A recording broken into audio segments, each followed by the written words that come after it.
Okay, today I'm going to be doing a video on how to take out your hard drive on your PlayStation 4 console.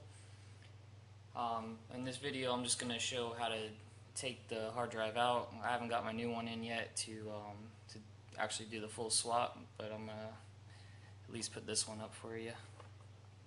First thing you're going to do is unplug everything, make sure you have it unplugged from the wall, all the cables, power down all the way.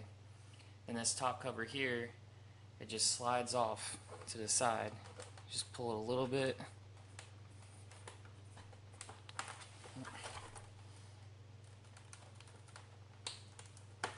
Came off a lot easier the first time. There it goes. And then underneath, you have the hard drive right here, and there's one screw right here that's holding it into place.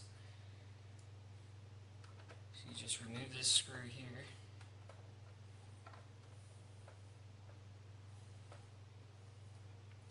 And Sony put a 500 gig in here, but as I'm sure you see, it gets filled up pretty quick.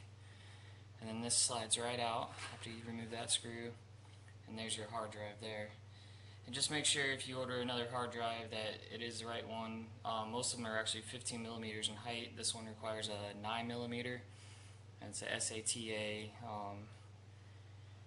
And there's you could just Google it. There's all the info on that.